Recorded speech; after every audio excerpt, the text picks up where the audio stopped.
Praise the Lord Rita, praise the Lord. Sorry, ज़रा कोई आ गए थे इसलिए बाहर गई थी।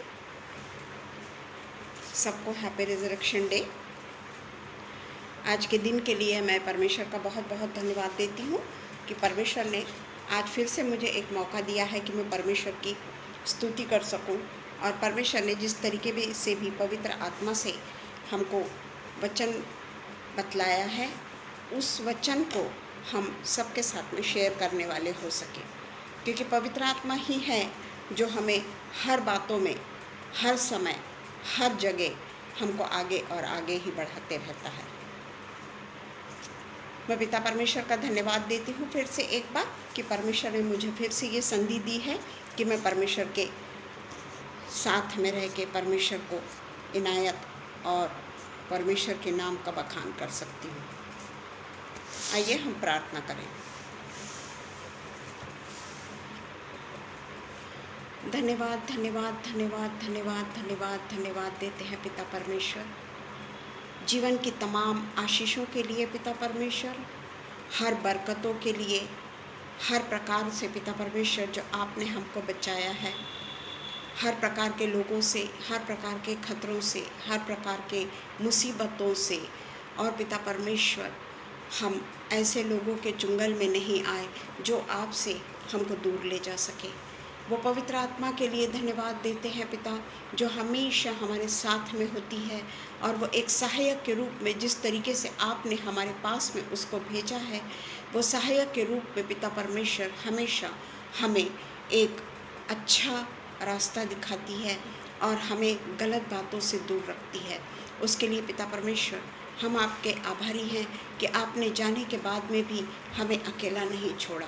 और पिता परमेश्वर, हम जब भी कोई मुसीबतों में फंसते हैं, आप पिता परमेश्वर हमें संभालते हैं और आप हमें नया जीवन देते हैं। उसके लिए पिता परमेश्वर हम आपके शुक्रगुजार हैं। पिता परमेश्वर, जो वचन आज के दिन के लिए पिता परमेश्वर हम बोलने जा रहे हैं, उसके लिए हम आपसे प्रार्थना करते हैं। वो वचन पर पिता परमेश्वर आप अपना आशीष का हाथ रखिए और होने दीजिए पिता परमेश्वर कि वो वचन के द्वारा पिता परमेश्वर हम फिर से एक बार आपके चरणों पर आकर पवित्र आत्मा के द्वारा, जैसा पवित्र आत्मा हमें अगुवाई करता है, उसके अनुसार पिता परमेश्वर हम वचन को बोलने वाले हो सके। और पिता परमेश्वर, जो ऑनलाइन सुन रहे हैं, उन सब को पिता परमेश्वर आप अपने पवित्र आत्मा से भरिए, ताकि पिता परमेश्वर हर एक जन पिता परमेश्वर पवित्र आत्मा से प्रेरित होकर और पवित्र आत्मा के द्वारा उनके जीवन में वो वचन क्या बोलता है, इस बात को वो सुनने वाले और हम भी बोलते समय ये समझने वाले हो सके कि हमें अपने आप को कहाँ सुधारना है पिता। क्योंकि पिता परमेश्वर बोलने वाले ज़्यादा पिता परमेश्वर दोषी ठहराए जाते हैं, क्योंकि बोलना तो सबको आता है पिता परमेश्वर, पर अपने आप को उसके अनुसार ढालना और वो वचन के अनुसार अपने जीवन को मोड़ना, ये बहुत ज़रूरी है पिता। और इसलिए हम यही चाहते हैं कि पिता परमेश्वर, हम जब वचन को बोलते हैं बहुत ही पिता परमेश्वर निर्भयता के साथ में और बहुत ही पिता परमेश्वर डर के भी साथ में पिता परमेश्वर कि हम ऐसे बात ना बोले जो पिता परमेश्वर हमने खुद अभी तक अपनाया नहीं है। और इसलिए पिता परमेश्वर होने दीजिए कि हमारे ओठों का फल आपको कबूल हो पिता परमेश्वर। हमारे ओठों को छू, हमारे ओठों को पवित्र कर। हम पिता परमेश्वर आगरा मसीह मंडली के लिए आपको दिल और जान से आभारी है कि वो हमेशा पिता परमेश्वर हर किसी को मौका देते हैं कि हर कोई आकर उनके आपके वचनों को पिता परमेश्वर खुद के लिए भी शेयर करने वाला हो सके। हम पिता परमेश्वर शबनम के लिए और अनुपम भैया के लिए बहुत बहुत धन्यवाद देते हैं कि वो लोग हमेशा आपकी स्तुति, आपकी आराधना और आपकी तारीफ़ में अपने जीवन को बिताते हैं, और वही आशीषें जो वो पाते हैं पिता, होने दीजिए कि हम भी उसी तरीके से लोगों के साथ में काम करने वाले, अलग अलग लोगों को परमेश्वर के नाम को बताने वाले, जिसने परमेश्वर का नाम नहीं सुना उन्हें हम परमेश्वर के नाम को बताने वाले हो सके। सब कुछ हम हमारे उद्धारक यीशु मसीह के नाम से मांगते हैं, सुनिए और कबूल करिए। आमीन पिता, आमीन। Praise the Lord Rohini, praise the Lord, God bless you. आज का जो विषय है वो जो हमने कल जो डे सेलिब्रेट किया, जो कल हमने परमेश्वर के लिए एक बहुत बड़ा दिन परमेश्वर का, यानी हमारे लिए वो क्रिसमस से भी बड़ा दिन है। क्रिसमस तो ठीक है, परमेश्वर का जन्म है, यीशु मसीह का जन्म है, परंतु वो 25 तारीख को निश्चित नहीं है। पर फिर भी इस दुनिया में यीशु मसीह आए, हमारे लिए एक मनुष्य बन के इस दुनिया में आए। तो इसी तरीके से हम एक मिनट कोई जस्ट अ मिनट।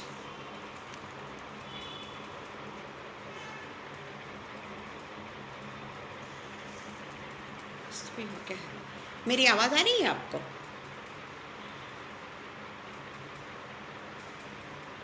ओके, तो हम देखते हैं कि आज का जो मेरा विषय है वो भी कल जो दिन है, जो हमने कल दिन मनाया और जो हमेशा के लिए हमारे जीवन में बरकरार रहना चाहिए, और वो जो परमेश्वर ने हमारे लिए जो भी कुछ क्रूस पर अपने प्राण को दिया और तीसरे दिन बाद जो वो जी उठा, उसी के ऊपर आज हमारा वचन होगा।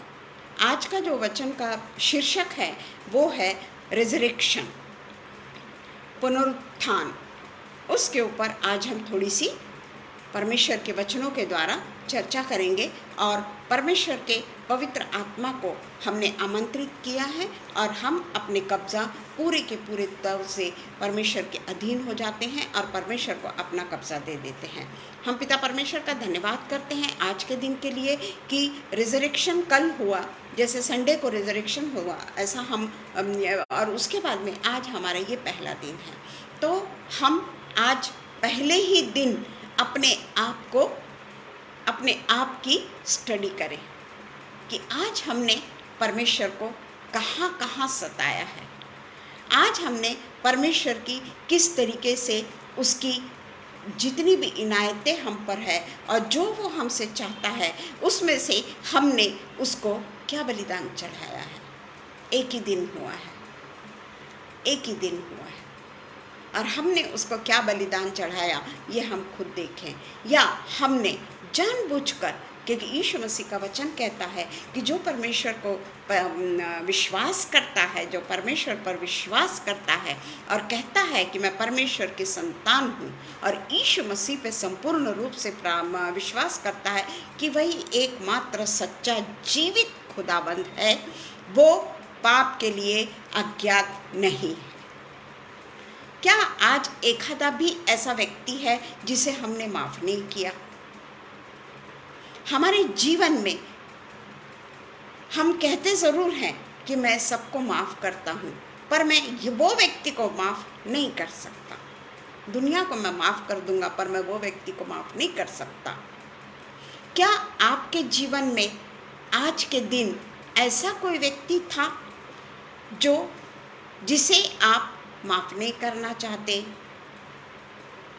उसने मेरे साथ में बहुत बुरा व्यवहार किया, उसने मेरे लिए गलत बोला, उसने मेरी बदनामी किया, ये जो भी कुछ है। कई बार हम कान के भी बहुत कच्चे हो जाते हैं कि लोग आकर हमें बताते हैं कि उसने आपके लिए ऐसा कहा, वैसा किया, और हम आँख मूंद कर उस पर विश्वास कर लेते हैं। यीशु मसीह के ऊपर अनेक इल्ज़ाम लगाए गए जो उसने कभी किया भी नहीं, पर वो खामोश रहा। उसने उस समय उस व्यक्ति के प्रति अपना रोष मन में भी नहीं प्रकट किया। तो आज हमारा रिजरेक्शन मना के एक दिन हुआ है, तो हमने अपने मन में आज कौन से पाप किए हैं, इसका ब्यौरा मैं नहीं देना चाहती, क्योंकि मैं नहीं जानती कि मैंने क्या क्या किया है। हम अपनी अपनी सेल्फ स्टडी कर लें। रिजरेक्शन यानी मृत्यु के बाद जीवन में वापस आना। मृत्यु के बाद जीवन में वापस आना। बहुत अच्छा रोहिणी, आप परमेश्वर से माफ़ी मांग रही हैं, परमेश्वर से इनायत मांग रही हैं कि मेरे से कहीं कुछ गलती तो नहीं हुई।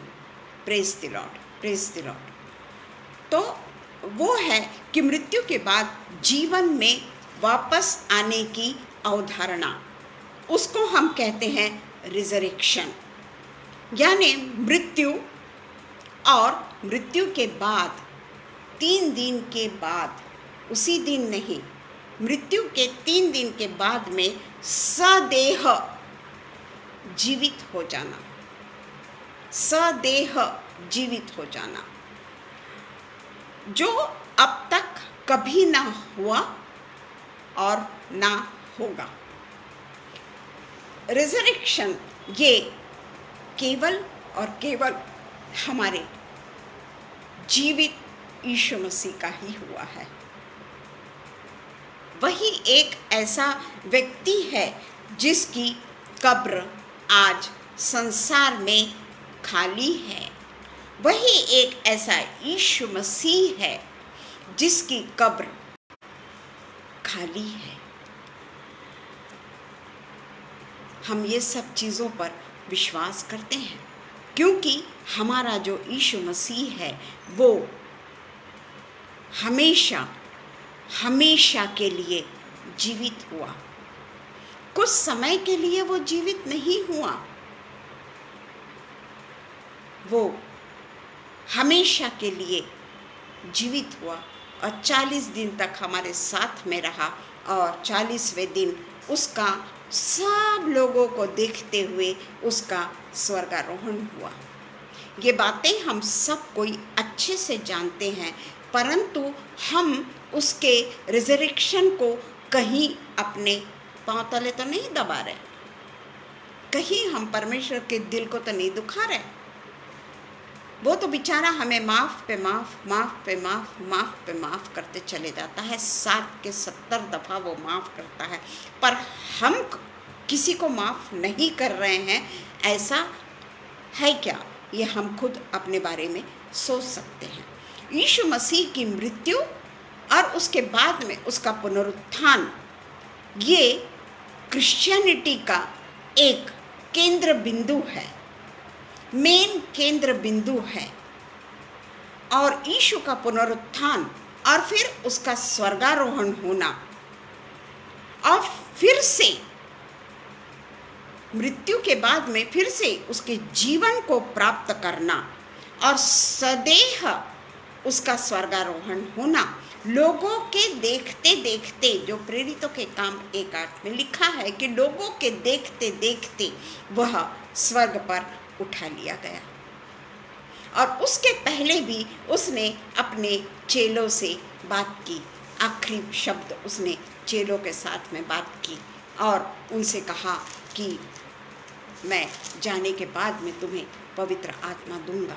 और 8वां वचन यही कहता है, परंतु जब पवित्र आत्मा तुम पर आएगा तब तुम सामर्थ पाओगे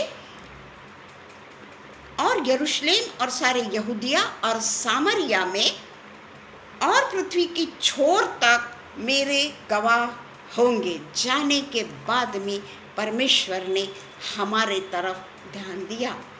आखिरी समय भी उसने प्रॉमिस किया कि पृथ्वी के छोर तक तुम मेरे गवाह होंगे और मेरे जाने के बाद पवित्र आत्मा तुम पर उतरेगा। उसने हमको अकेला नहीं छोड़ा, बेसहारा नहीं छोड़ा, वो हमारे साथ में बना रहा, वो हमारे अंदर में बना हुआ है।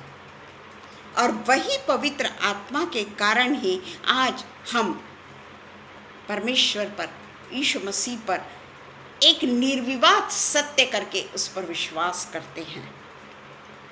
एक निर्विवाद सत्य, उसके ऊपर हम कहीं पे भी संदेह नहीं करते। कि सचमुच में उसका स्वर्गारोहण हुआ या नहीं हुआ, क्योंकि बाइबल में इतने सारे प्रूफ हैं जो यही बताते हैं कि यीशु मसीह फिर से जी उठा और सदेह स्वर्ग पर उठा लिया गया लोगों के देखते देखते। तो इसलिए ये एक निर्विवाद सत्य है। हम देखते हैं कि बाइबल में कई ऐसे लोग हैं जो मरने के बाद जीवित हुए। परमेश्वर ने ऐसा अनुग्रह किया, यीशु मसीह ने ऐसा अनुग्रह किया कि वो मरने के बाद फिर से उनको जीवन मिला, फिर से वो जीवित हुए। परंतु बाद में उनकी मृत्यु हुई। वो सदेह नहीं उठा लिए गए, बाद में उनकी मृत्यु हुई। हम जानते हैं कि एलिय्याह उठाया गया, परंतु वो मरा नहीं था। आप बोलेंगे एलिय्याह भी स्वर्ग पर उठा लिया गया, परंतु वो उसकी मौत नहीं हुई थी। तो हम यहाँ देखते हैं कि कई ऐसे लोग, जैसे शुनेम वासी का पुत्र जो मर चुका था, हिजकिया जो मर चुका था, और नए नियम में लाजरस जो मर के 4 दिन हो चुके थे, परंतु वो जीवित हुए। परमेश्वर के अनुग्रह से, परमेश्वर के सामर्थ्य के कारण ये तीनों और भी जो लोग जीवित हुए, परंतु वे लोग हमेशा के लिए जीवित नहीं हुए। बाद में उनकी मौत हुई। जिस तरीके से दुनिया का परिक्रमा है, दुनिया जिस तरीके से, हम जिस तरीके से जन्म लेते हैं, उसके बाद में हमारी मौत निश्चित है, उसी तरीके से इन लोगों की भी मृत्यु हुई। पहले उनको मृत्यु हुई, बाद में उसको कुछ साल के लिए बोनस के रूप में और उनका वो साल बढ़ाया गया, परंतु मृत्यु तो हुई। उसको रिजरेक्शन नहीं कहते, वो रिजरेक्शन नहीं कहलाता। रिजरेक्शन तो केवल और केवल आज तक और हमेशा के लिए केवल और केवल यीशु मसीह का ही हुआ है। केवल और केवल हमारा पिता परमेश्वर ही है जो रिजरेक्टेड है। यीशु मसीह के पुनर्जीवित होना ये एक स्पष्ट सिग्नल है कि यीशु मसीह परमेश्वर का शक्तिशाली पुत्र है। संसार में आने पर भी वह पवित्र ही रहा, जबकि वह मनुष्य के रूप में इस दुनिया में आया। मनुष्य के रूप में इस दुनिया में आया और 33.5 साल तक वो मनुष्य के रूप में इस दुनिया में रहा, परंतु फिर भी वो पवित्र रहा। उसने कोई भी गुनाह नहीं किया, उसने कहीं पे भी झूठ नहीं बोला। और वही एक ऐसा पवित्र पुत्र, शक्तिशाली परमेश्वर का पवित्र पुत्र, यही एक स्पष्ट सिग्नल है कि यीशु मसीह परमेश्वर का शक्तिशाली पुत्र है। और उसने मृत्यु पर विजय प्राप्त की है और सभी का प्रभु है वो। जो कोई उस पर विश्वास करते हैं और ये कहते हैं कि यीशु मसीह ही हमारा परमेश्वर है, प्रभु है, उन सब का वो प्रभु है, चाहे वो क्रिश्चियन हो चाहे वो ना हो। जो यीशु मसीह पे बिलीव करता है, परमेश्वर उनको अपना पुत्र और पुत्रियां बनाता है। और यीशु मसीह ने विजय प्राप्त की, इसका सबसे बड़ा उदाहरण हम देखते हैं कि वो है रोमन्स 1:3-4। रोमन्स 1:3-4 अपने पुत्र हमारे प्रभु यीशु मसीह के विषय में प्रतिज्ञा की थी। वह शरीर के भाव से तो दाऊद के वंश से उत्पन्न हुआ। शरीर के भाव से जब वह पृथ्वी पर आया तो वह दाऊद के वंश से उत्पन्न हुआ। और चौथा वचन पौलुस कहता है, और पवित्रता की आत्मा के भाव से मरे हुओं में से जी उठने के कारण सामर्थ्य के साथ परमेश्वर का पुत्र ठहरा है। वो पौलुस जो यीशु मसीह को सताता था, वो पौलुस जो यीशु मसीह के चेलों को यीशु मसीह के जितने भी भक्त लोग थे उनको वो बुरे तरीके से तकलीफ़ें देता था, मार डालता था। परंतु वही पौलुस आगे में यीशु मसीह के बारे में गवाही देता है कि वो सब प्रकार के अनुग्रह और प्रेरिताई मिली उसके नाम के कारण, सब जातियों के लोग विश्वास करके उसकी माने। वो खुद कहता है कि वो सामर्थ्य के साथ परमेश्वर का पुत्र ठहरा है। उसी तरीके से रोमन्स 4:24 से 25 में लिखता है, रोमन्स 4:24 से 25 में लिखता है, मैं रिजरेक्शन के बारे में आप लोगों को बता रही हूँ। उसमें वचन बोलता है कि वरन हमारे लिए भी जिनके लिए विश्वास धार्मिकता गिना जाएगा, अर्थात हमारे लिए जो उस पर विश्वास करते हैं जिसने हमारे प्रभु यीशु को मरे हुओं में से जिलाया, वह हमारे अपराधों के लिए पकड़वाया गया और हमारे धर्मी ठहरने के लिए जिलाया भी गया। हमारे ही अपराधों के लिए उस पर दंड की आज्ञा पड़ी, उसको क्रूस की सज़ा मिली। हमारे अपराधों के कारण उस पर कोड़े बरसाए गए, हमारे अपराधों के कारण निर्ममता से उसको क्रूस पर लटकाया गया, परंतु हमारे धर्मी ठहराने के लिए जिलाया भी गया। केवल हमको धर्मी बनाने के लिए यीशु मसीह पुनर्जीवित हुए, क्योंकि वो सच्चे खुदावंत थे। शक्तिशाली परमेश्वर के पुत्र यीशु मसीह रिजरेक्टेड हुए और हम देखते हैं कि पुनरुत्थान दर्शाता है कि यीशु का नई वाचा का जो लहू है उसके लोगों को अनेक पापों से बचाता है। जो नई वाचा का लहू है वो हमें अनेक गुनाहों से बचाता है। इसलिए तो नई वाचा का लहू को प्राप्त करने के लिए यीशु मसीह ने एक विधि हम लोगों के लिए ठहराई और वो जाने के पहले ठहराई। जाने के पहले उसने अपने चेलों के पांव धोए और वो जो विधि है वो क्रूसिफिकेशन के पहले की। वो जानता था कि मेरे को क्रूस पर चढ़ाने वाले हैं। वो अपनी अंतिम दयनीय अवस्था को जानता था और इसलिए उसने बपतिस्मा की विधि किया। बपतिस्मा को एक स्थापना की जाने के पहले। हमको केवल और केवल बपतिस्मा की विधि ही मनानी है और वो भी पवित्रता के साथ में मनानी है। सिर्फ ये नहीं कि बाकी लोग जैसे ढर्रे में चल के वो विधियों को मनाते हैं, वैसा नहीं।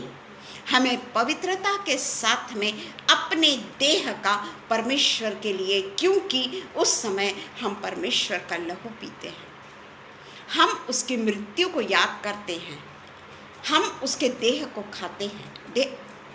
आप उसको बिल्कुल उस इसमें मत लीजिए जैसा लिखा है, देह को खाना और लहू पीना, यानी कोई हम शैतान नहीं है। परमेश्वर ने हमारे लिए अपने जीवन में अपनी देह का एक एक कतरा हमारे पापों के लिए अर्पण किया। एक एक बूंद लहू की उसने हमारे लिए बहा दी। उसके आगे जब उसको भाला मारा गया उसमें से पानी निकला। तो वो विधि हमारे लिए परमेश्वर ने केवल एक ही विधि अपनाने को हमसे कहा है। एक ही विधि है हमें जो अपनाना है, परंतु ढकोसला नहीं कि अरे 1 महीने में एक बार हमको लेना है, प्रभु भोज लेना है, लॉर्ड सपर लेना है करके हम ले रहे हैं, ऐसा नहीं। क्योंकि वो जो विधि है, वो जो एक ही आज्ञा है, एक ही विधि मनाने के लिए हमको यीशु मसीह ने नई वाचा के लहू को ग्रहण करने के लिए हमको कहा है। नई वाचा का लहू वही हमको ग्रहण करने की आज्ञा परमेश्वर ने दी है। उसके बाद में उसने हमसे कुछ भी नहीं मांगा। कभी नहीं कहा कि यहाँ पे चले जाना या 40 धाम 4 धाम की यात्रा करना या 9 धाम, कितने भी धाम होंगे मालूम नहीं, उसकी यात्रा करना और जैसे गए थे वैसे ही वापस आ जाना। जितनी भी अपने में पाप लेकर गए थे या जो भी हमारे मन में लोगों के प्रति ईर्ष्या, लोगों के प्रति द्वेष, जो भी कुछ है, जैसे गए थे पुराना मनुष्यत्व गया और पुराना मनुष्यत्व ही लौट कर आता है। परंतु यीशु मसीह ने हमसे कहा कि इसको बिल्कुल भी इसका अपमान नहीं होना चाहिए, क्योंकि मत्ती 26 से 29 हम पढ़ेंगे। मत्ती 26, मैथ्यू 26 का 26 एंड 29। Matthew 26 to 29।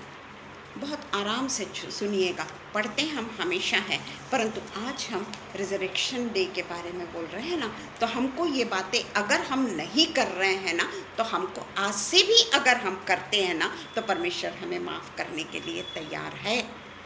पिता परमेश्वर हमें क्षमा प्रदान करने के लिए तैयार है। उसका शीर्षक है प्रभु भोज। जब वे खा रहे थे तो यीशु ने रोटी ली और आशीष मांगकर तोड़ी और चेलों को देकर कहा, लो खाओ, यह मेरी देह है। यहाँ पर यीशु मसीह को अभी क्रूस पर नहीं चढ़ाया गया है, परंतु वो जानते थे कि इसके बाद में ये क्या होने वाला है, और इसलिए कहते हैं फिर उसने कटोरा लेकर धन्यवाद किया और उन्हें देकर कहा, तुम सब इसमें से पियो, क्योंकि यह वाचा का मेरा वह लहू है जो बहुतों के लिए पापों के क्षमा के निमित्त बहाया जाता है। बहुतों के लिए जो सही ढंग से इसका लेते हैं, जो पछतावा करते हैं, और उसके बाद ये नहीं कि पछतावा करने के बाद में फिर से हमने वही गलतियों को रिपीट किया। अनुग्रह तो है, क्षमा तो प्रदान हो रही है, पर नहीं उसको फिर से, क्योंकि वो एक इतनी पवित्र चीज़ है जो परमेश्वर ने हमको एक ही बार करने को कहा है, और इसलिए वो कहता है कि ये याद करके लो कि ये मेरी वाचा का वो लहू है जो बहुतों के लिए पापों की क्षमा के निमित्त बहाया जाता है। मैं तुमसे कहता हूँ कि दाख का यह रस उस दिन तक कभी न पीऊँगा जब तक तुम्हारे साथ अपने पिता के राज्य में नया न पीऊँ। यानी वो जीवित होने वाला है, इसकी उसने भविष्यवाणी की कई बार। परंतु हम सब कुछ जानते हुए भी अब तो हमारे पास में बिल्कुल सारा का सारी चीज़ जो है ना, वो हमको आयता मिल गई है। हमें कोई कुर्बानी करने की ज़रूरत नहीं, हमें कहीं जाने की ज़रूरत नहीं, हमें कुछ भी त्याग करने की ज़रूरत नहीं। सिर्फ अपने मन का नवीनीकरण, अपने हृदय का शुद्धिकरण, किसी के लिए हमारे मन में गलत बातें ना हो। हम यही बोलेंगे तो हमारा टाइम निकल जाएगा। हम जल्दी से पढ़ लेंगे 1 कुरिन्थियंस 11। वो बहुत अच्छा लिखा है, जो हम पूरा नहीं पढ़ सकेंगे, फिर भी उसकी आवश्यक जो वचन है वो हम पढ़ेंगे। 1 कुरिन्थियंस 11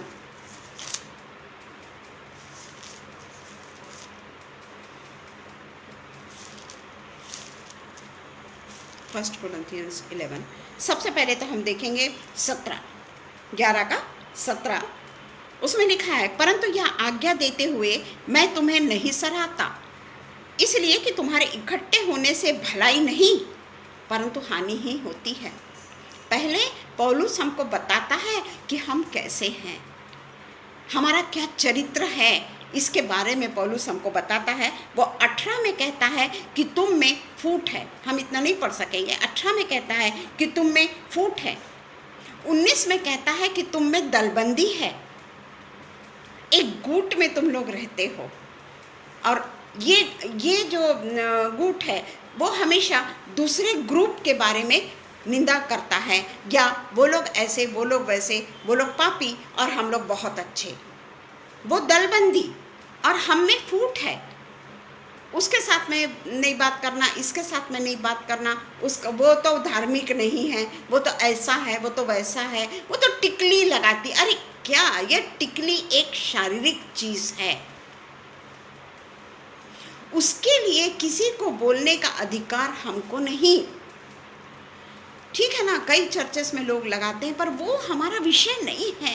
हम अपने विषय को वहीं केंद्रित करें जो परमेश्वर ने हमको सिखाया, जो परमेश्वर ने एक ही आज्ञा हमको दी कि तुम्हारे मन में अगर पाप है, तुम्हारे मन में अगर फूट है, तुम्हारे मन में अगर दलबंदी है, और 21वें वचन में कहता है कि क्योंकि खाने के समय एक दूसरे से पहले अपना भोजन खा लेते हैं। क्या हमने कभी ऐसा सोचा कि वो आदमी भूखा है? कई ऐसे भूखे लोग हमारे सामने आते हैं। हम जब होली कम्युनियन लेने के लिए जाते हैं ना, उस समय भी हमारे सामने, और होली कम्युनियन लेकर आने के बावजूद भी हमें भूखे लोग नहीं दिखते। हम किसको खाना खिलाते हैं? हमारे जो ग्रुप के लोग हैं या हमारे स्टेटस के जो लोग हैं, उनको हम अपने घर में खाना खाने बुलाते हैं। उनके लिए हम कितना पैसा खर्च कर देते हैं। क्यों? क्योंकि उसके घर में मैं गई थी तो उसने मेरा कितना सारा यानी खाना खिलाई थी बोलो, या आपका सत्कार की थी बोलो, जो भी कुछ है। अरे हम किसी के घर से अगर चाय भी पीकर आते हैं ना, तो भी हंसी उड़ाते हैं कि उसने एक बिस्किट भी नहीं दी। पर हम भूखों को, जो सचमुच में भूखे हैं, हम भूखे नहीं हैं प्रियो, शारीरिक भोजन की बात कर रही हूँ मैं, हम भूखे नहीं हैं। तो अगर हम शारीरिक भोजन के भी लिए लोगों को अगर तरसाते हैं, तो हम आत्मिक भोजन को ग्रहण करने कैसे जा सकते हैं? कैसे हम आत्मिक भोजन को ग्रहण करने जा सकते हैं?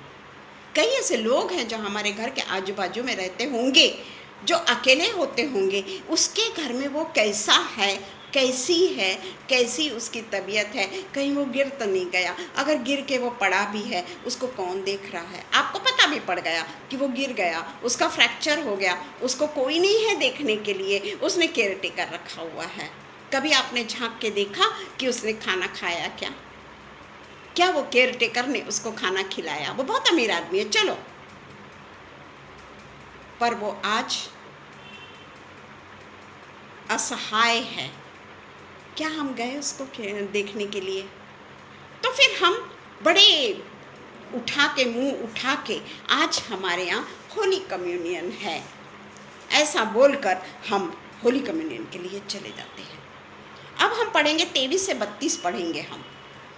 क्योंकि यह बात मुझे प्रभु से पहुंची और मैंने तुम्हें भी पहुंचा दी कि प्रभु यीशु ने जिस रात को वो पकड़ाया गया, रोटी ली और धन्यवाद करके तोड़ी। पहले देखिए, प्रभु यीशु मसीह ने रोटी ली और धन्यवाद करके तोड़ी, उसका देह, हाँ, और कहा, यह मेरी देह है जो तुम्हारे लिए है, मेरे स्मरण के लिए यही किया करो। इस रीति से उसने बियारी के पीछे से कटोरा लिया और कहा कि यह मेरे नए लहू में नई वाचा है, जब कभी तुम पियो मेरे स्मरण के लिए यही किया करो। किसके स्मरण के लिए? यीशु मसीह के स्मरण के लिए यही किया करो। हम अपने आप को, खुद को जांच ले कि जब हम होली कम्युनियन लेते हैं, क्या हमारा मन पूरा समय साफ रहता है? सिर्फ उसी पीरियड की बात कर रही हूँ, बाकी की तो हमको सबको मालूम है, उसी पीरियड की बात कर रही हूँ मैं। क्या उस समय भी क्या हमारे मन में कोई विचार नहीं आते? किसी के प्रति थोड़ी भी ईर्ष्या नहीं जागती? ये हमको अपना अपना देखना है। क्योंकि जब कभी तुम रोटी खाते और इस कटोरे में से पीते हो, तो प्रभु की मृत्यु को जब तक वह न आए प्रचार करते हो। इसलिए मनुष्य अपने आप को जांच ले, क्योंकि लिखा है, अनुचित रीति से प्रभु की रोटी खाए, उसके कटोरे में से पिए, प्रभु की देह और लहू का अपराधी ठहरेगा। अनुग्रह नहीं लिखा है यहाँ। हमारे मन में जब हम परमेश्वर के लहू को पी रहे हैं, उसके देह को खा रहे हैं, हमारा मन कितना स्वच्छ है, हमारा हृदय कितना स्वच्छ है, या उस समय स्वच्छ था। और जैसे ही होली कम्युनियन खत्म हुआ, हम बाहर निकले, हमने क्या क्या किया यह हम जानते हैं।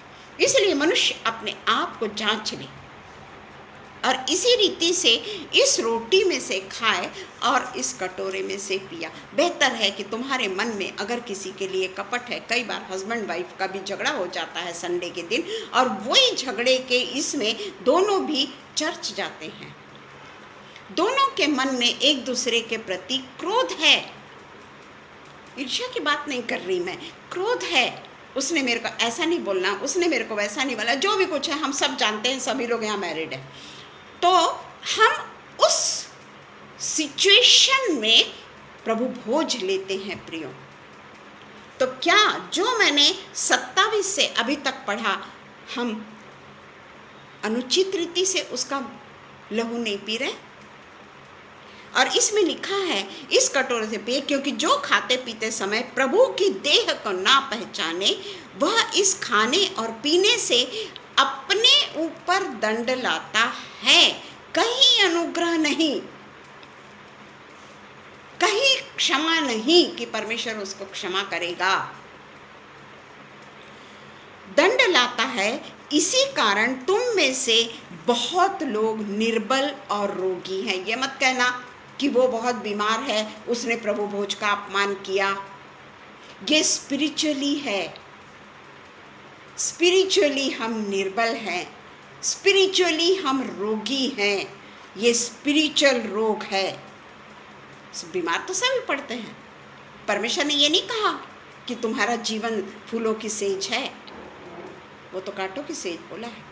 कोई अगर बहुत बीमार पड़ा रहता है तो लोग कहते हैं कि उसने ना कुछ तो पाप किया होगा, इसलिए परमेश्वर उसको सजा दे रहे हैं। अरे कौन है जो पाप नहीं किया? आप ऐसा बोल के ही पाप कर रहे हैं, हम ऐसा बोलकर ही पाप कर रहे हैं कि वो इतनी जो तकलीफ सह रहा है ना, उसने ज़रूर कुछ ना कुछ पाप किया। तो वही लिखा है कि यदि हम निर्बल और रोगी स्पिरिचुअली होते हैं और यदि हम अपने आप को जांचते तो दंड ना पाते, यानी दंड पाएंगे। अगर हम अपने आप को जांचते तो दंड ना पाते, परंतु प्रभु हमें दंड देकर हमारी ताड़ना करता है, इसलिए कि हम संसार के साथ में दोषी ना ठहरे। इसलिए हे मेरे भाइयों, जब तुम खाने के लिए इकट्ठे होते हो तो एक दूसरे के लिए ठहरा करो। यदि कोई, उसके आगे लिखा है, हाँ, यदि कोई भूखा हो तो अपने घर में खा ले, जिससे तुम्हारा इकट्ठा होना दंड का कारण ना हो। इसमें प्रभु भोज के विषय में आप घर में भी जाके पढ़ सकते हैं। आपने कई बार पढ़ा भी होगा, मैं ये नहीं कहती हर कोई ये पढ़ता है, परंतु इसका एक एक वचन कितना महत्वपूर्ण है।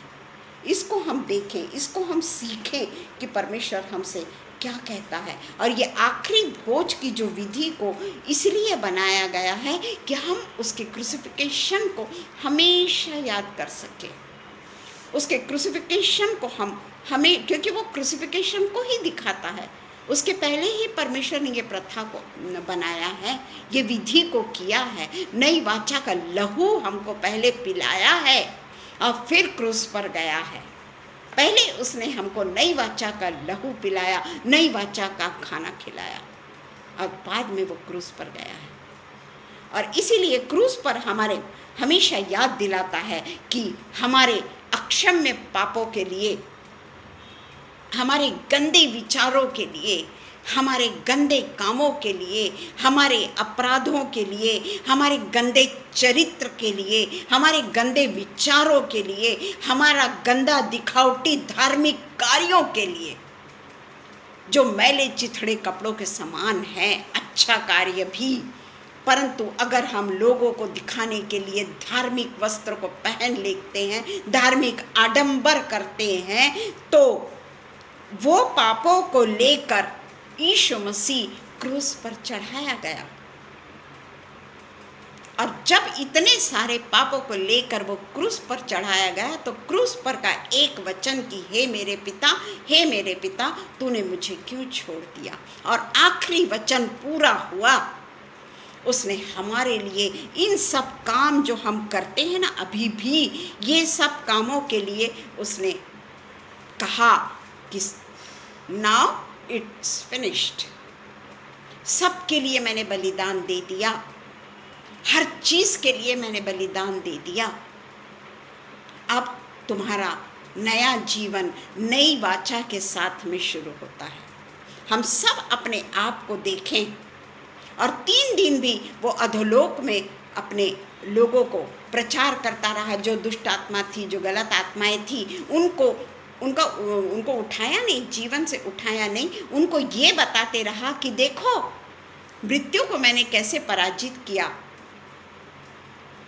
मृत्यु मुझे अपने अधीन नहीं कर सकी। हे मृत्यु तेरा डंक कहाँ रहा, शैतान का मैंने कैसे मजाक उड़ाया, और शैतान के हाथ से उसने कुंजी ले ली परमेश्वर ने, क्योंकि वो कुंजी शैतान के हाथ में थी और वो कुंजी को लेना उसके लिए ज़रूरी था। और 3 दिन वो ऐसे ही अधोलोक में नहीं गया। इस समय शनिवार इतवार को अगर बोलते तो हम बताते हैं, अपन उसके भी स्टडी करते हैं, है ना, कि वो 3 दिन यूं ही नहीं गया, उसको तो कुंजी चाहिए थी शैतान के पास से। और इस तरीके से हम देखते हैं कि 10 दिन के बाद उसने हमको कभी भी नहीं छोड़ा, और 40 दिन के बाद में 40 दिन तक वो हमारे साथ साथ में रहा। 40 दिन तक वो लोगों को दिखता रहा, लोगों से बात करता रहा, फिर भी लोग डर के मारे अंदर घुसते गए, पर पिता परमेश्वर ने हमको उस समय भी नहीं छोड़ा। अब हम देखेंगे यीशु के पुनरुत्थान का निर्विवाद प्रमाण। कहते हैं ना कि यीशु मसीह का पुनरुत्थान नहीं हुआ। The undeniable proof of Jesus resurrection, यीशु के पुनरुत्थान का निर्विवाद प्रमाण। 1 कुरिन्थियंस 15 3 से 10 हम जल्दी से देख लेंगे। 1 कुरिन्थियंस 15 3 to 10।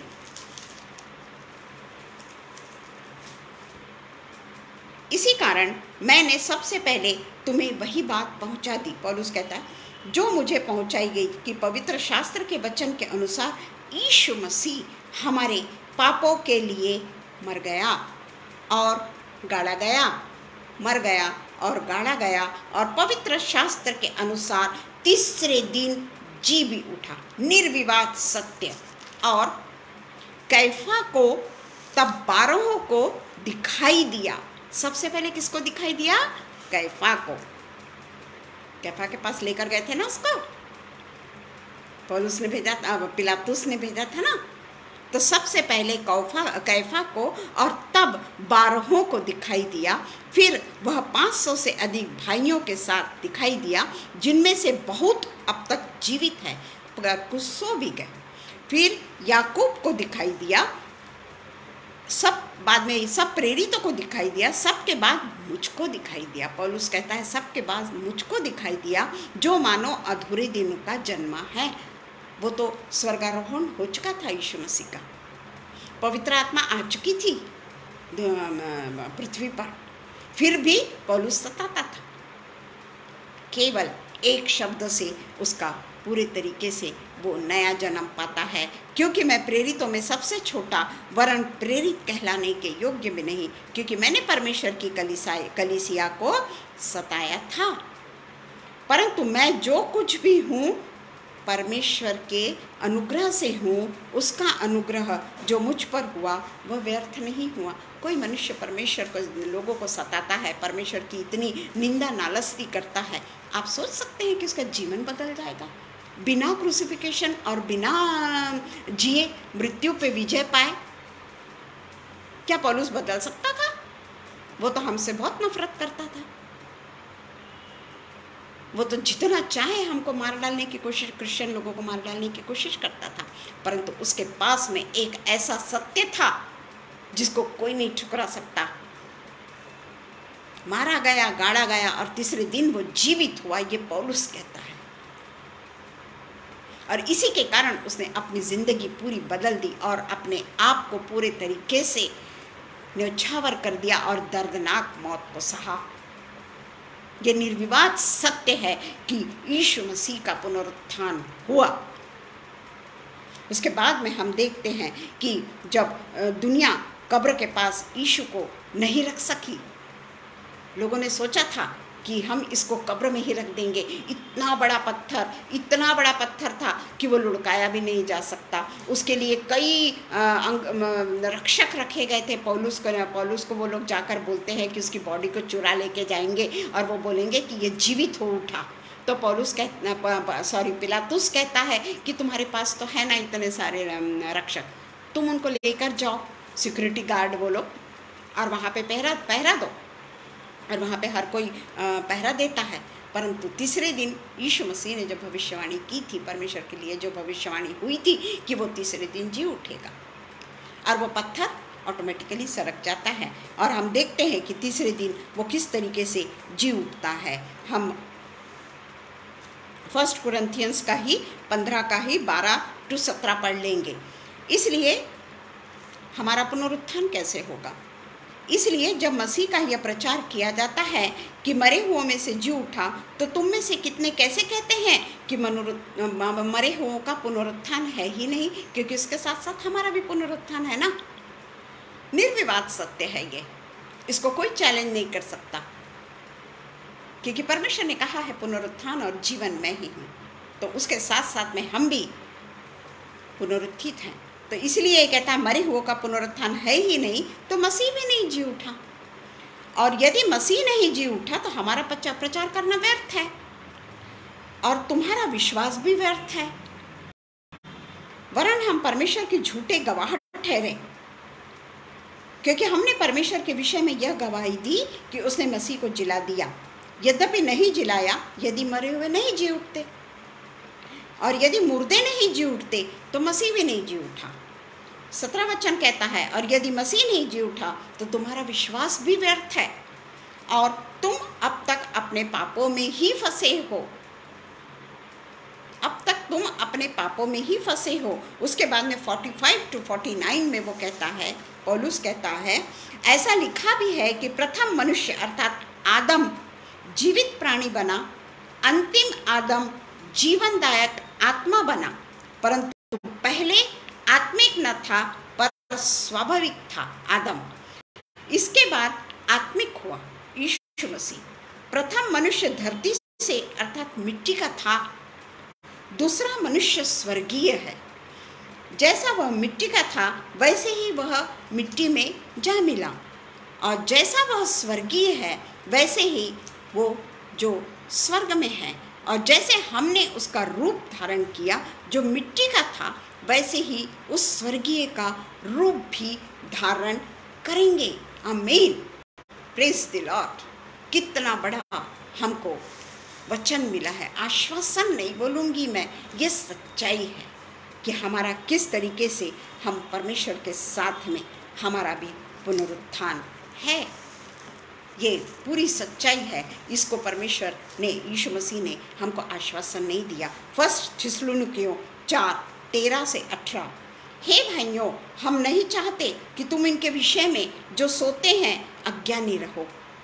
ऐसा न हो कि तुम दूसरों के समान शोक करो जिन्हें आशा नहीं, क्योंकि यदि हम विश्वास करते हैं कि यीशु मरा, मैं आपको निर्विवाद प्रमाण बता रही हूँ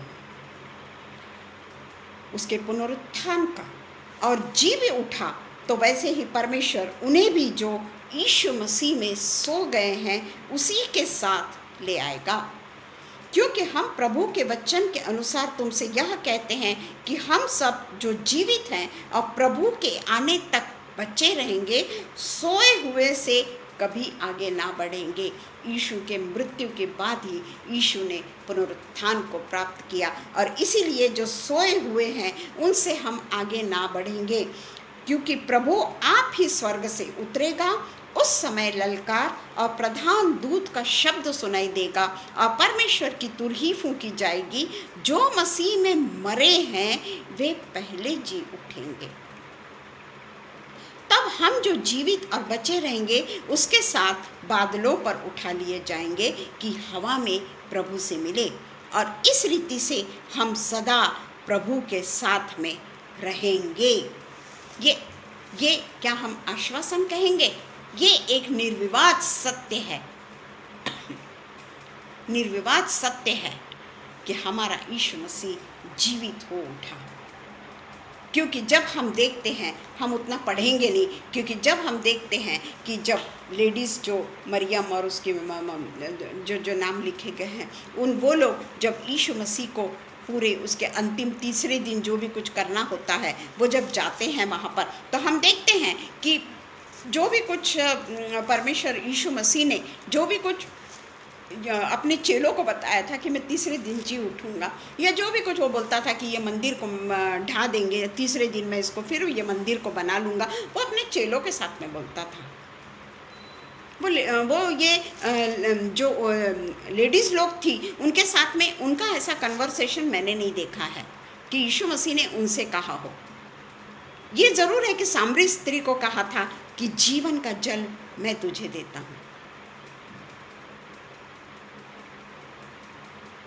और मेरे साथ ही तुमको जीवन मिलेगा। परंतु हम यहाँ देखते हैं कि स्त्रियों को इस तरीके से यीशु मसीह ने कहा, ये हमने नहीं देखा है। परंतु जब हम देखते हैं कि आखिरी समय में सप्ताह के पहले दिन मरियम मगदलीनी भोर को अंधेरा रहते ही कब्र पर आई और पत्थर से उनको लुढ़का हुआ देखे, यानी लेडीज़ लोग जो पहली बार कब्र में गई तीसरे दिन, बिल्कुल भोर को, तड़के ही भी नहीं, रात का प्रहर खत्म होते ही वो जब वहाँ पर जाती हैं तो वो जब देखती है कि वो पत्थर, इतना बड़ा पत्थर, इतना भारी पत्थर, और उसके ऊपर मोहर लगी हुई, और वहाँ पे सारे लोग पहरा देते हुए खड़े हैं, सिक्योरिटी गार्ड का पूरा पहरा लगा हुआ है, वहाँ पर वो उसको पत्थर को लुढ़का हुआ देखती है। और वो पत्थर जो था वो कैसे लुढ़क सकता है भला? एक व्यक्ति से वो लुढ़क ही नहीं सकता, स्त्रियों से तो इम्पॉसिबल है।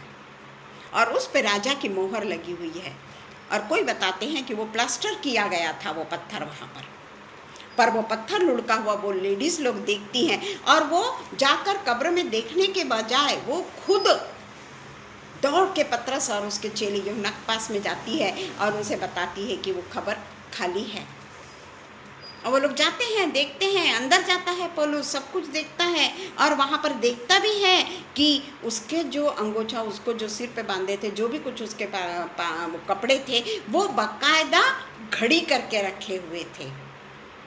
लाजर जब जिंदा होता है, लाजर को जब परमेश्वर जिंदा करते हैं लाजर को, उस समय वो जो कपड़े पहना है वो कपड़े सहित वो बाहर निकलता है।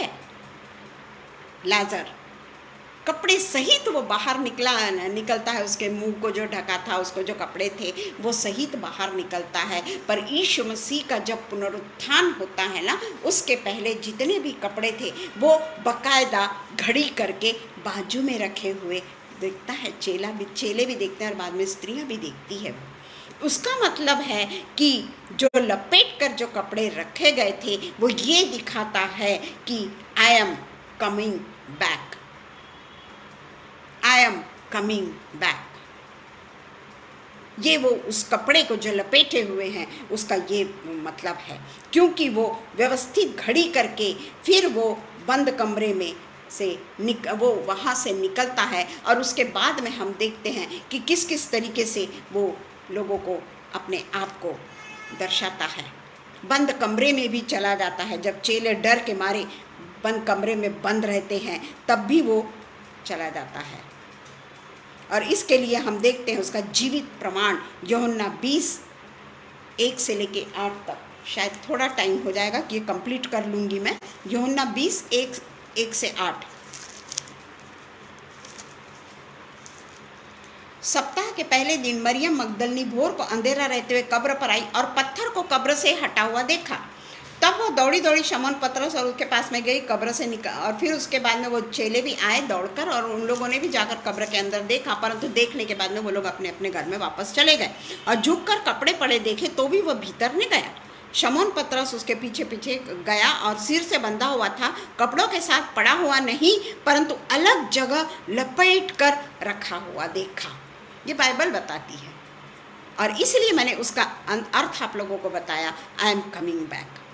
और हम देखते हैं कि उसका मरे हुओं में से जी उठना, ये एक भविष्यवाणी जो थी वो पूरे तरीके से सच साबित होती है। और उसके बाद में हम यूहन्ना 6:44 पहले पढ़ेंगे, क्योंकि चेलों को बंद कमरे में वो जो दिखता है उसके बारे में हम पढ़ेंगे, और उसके बाद में हम देखेंगे कि वो किसके लिए कहा गया है। 6:44 शबनम, मैं 10 मिनट लूँगी। कोई मेरे पास नहीं आ सकता जब तक पिता जिसने मुझे भेजा है उसे खींच ना ले। कोई मेरे पास नहीं आ सकता, जो बोल रहा है। हाँ देखो, यीशु मसीह कहता है कोई मेरे पास नहीं आ सकता जब तक पिता जिसने मुझे भेजा है उसे खींच न ले। मैं उसे अंतिम दिन फिर जिला उठाऊंगा। तो ये जो बातें हैं, क्योंकि चेले बंद कमरे में बंद थे और वहाँ पर यीशु जीवित होने के बावजूद भी जब वह कमरे में प्रवेश करता है वो लोग विश्वास नहीं करते, क्योंकि उनके पास अभी तक पवित्र आत्मा नहीं आया था। पवित्र आत्मा अभी तक उनके पास में नहीं आया था। परंतु उसमें लिखा है कि प्रेरितों के काम 16:14, प्रेरितों के काम 16:14 कि कैसे उसने कहा कि भाई जब तक जिसने मुझे भेजा है उनको वो जब तक खींच न ले वो मेरे पास में नहीं आ सकता। ये यीशु मसीह कहते हैं। उसका प्रमाण है प्रेरितों के काम 16:14 वचन। लुदिया नामक थुआथिन नगर की बैंजनी कपड़े बेचने वाली एक भक्त स्त्री परमेश्वर के वचन को सुन रही थी। प्रभु ने उसका मन खोला। तब तक नहीं आ सकते जब तक प्रभु उसे खींच न ले। एक ही स्त्री का यहाँ पर वर्णन किया गया है, लुदिया की स्त्री का, जो लुदिया जिसका हृदय परिवर्तन होता है। और बैंजनी कपड़े बेचने वाली भक्त स्त्री जब वो सब सुन रही थी तो प्रभु ने उसके मन को खोला कि वह पौलुस की बातों पर चित्त लगाए। प्रभु हमारे मन को खोलता है, और तब तक प्रभु जब तक अपने पास में किसको खींच नहीं लेता तब तक कोई भी प्रभु के पास नहीं जा सकता। ये परमेश्वर का वचन कहता है। और इसी के लिए मैंने प्रेरितों के काम 16:14 बताया है कि ये वचन कहाँ पर लिखा गया है, कि किस तरीके से परमेश्वर ने लुदिया को परिवर्तन किया और उसके मन को खोला ताकि वो पौलुस के वचन को समझ सके। उसी तरीके से लूका 24,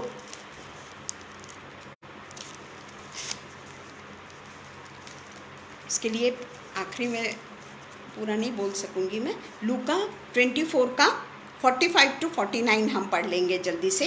तब उसने पवित्र शास्त्र बूझने के लिए उनकी समझ खोल दी। पवित्र शास्त्र बूझने के लिए उनकी समझ खोल दी। जब वो चेलों को दिखाई दिया तब तक उनकी बुद्धि बंद थी, वो खींचे नहीं गए थे। परंतु यहाँ प्रभु कहता है कि उनकी समझ को खोल दिया। पवित्र शास्त्र बूझने के लिए यानी वचन को समझने के लिए प्रभु ने उनकी समझ को खोल दी और उनसे कहा, जो लिखा है मसीह दुख उठाएगा, तीसरे दिन मरे हुओं में से जी उठेगा और यरूशलेम से लेकर सब जातियों का मन फिराव का और पापों की क्षमा का प्रचार उसी के नाम से किया जाएगा। तुम इन सब बातों के गवाह हो।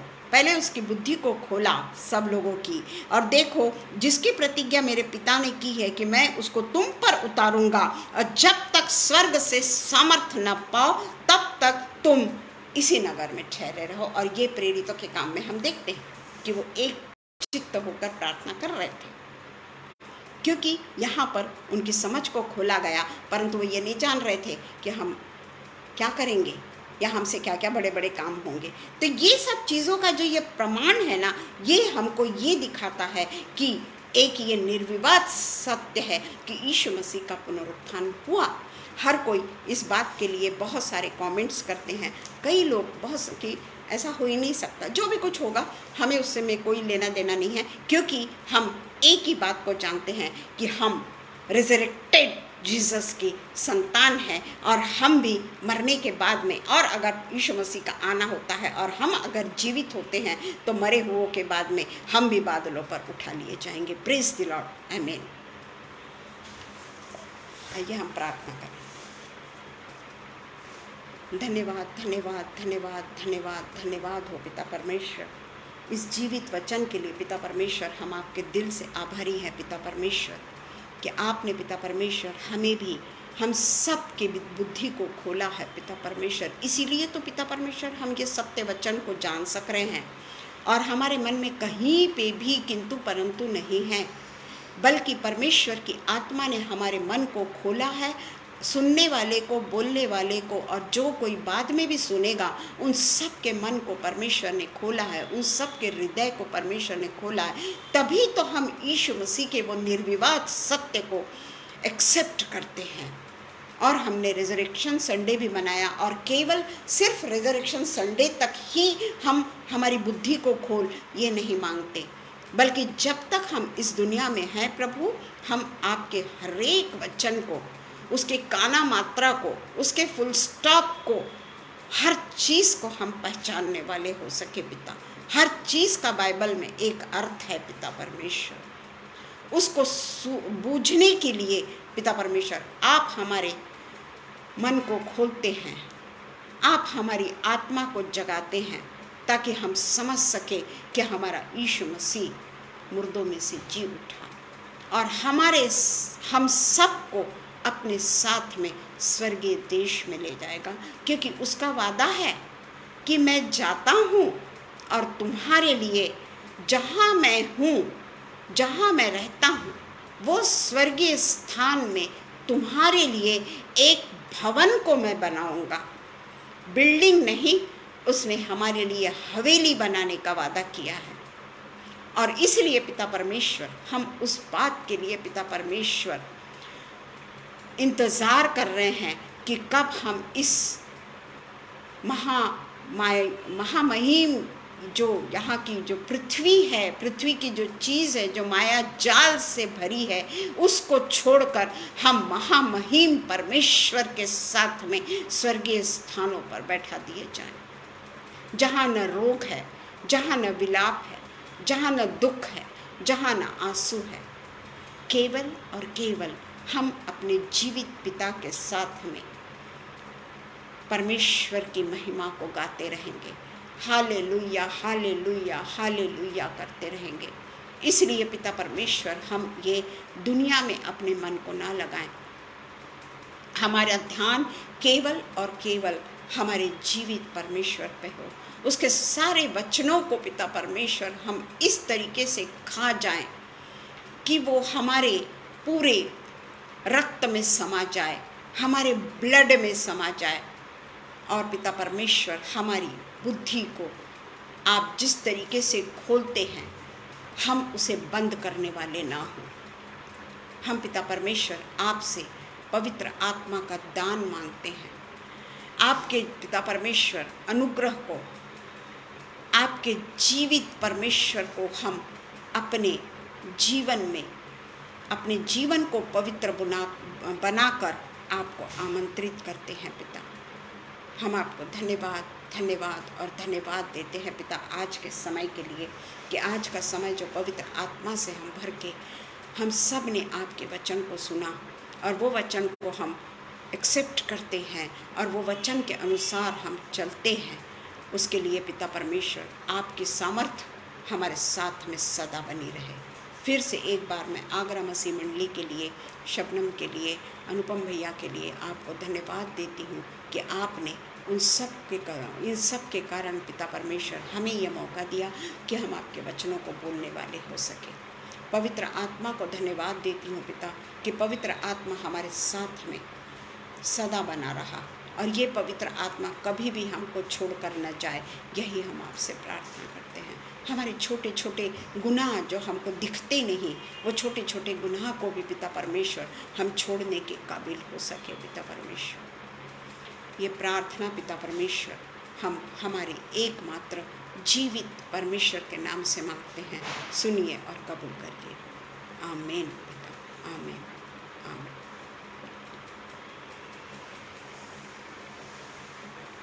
थैंक यू एवरीवन, जितने भी यहाँ पर जमा है, जितने भी ऑनलाइन परमेश्वर के वचन को सुने हैं और उसके बाद में जो ऑफलाइन भी सुनेंगे, हर किसी को मैं परमेश्वर के नाम से धन्यवाद करती हूँ। और आप सबको आपने अपने अमूल्य समय को छोड़कर परमेश्वर के लिए ये समय को दिया, इसके लिए मैं आपका थैंक्स करती हूँ। Praise the Lord. आमीन।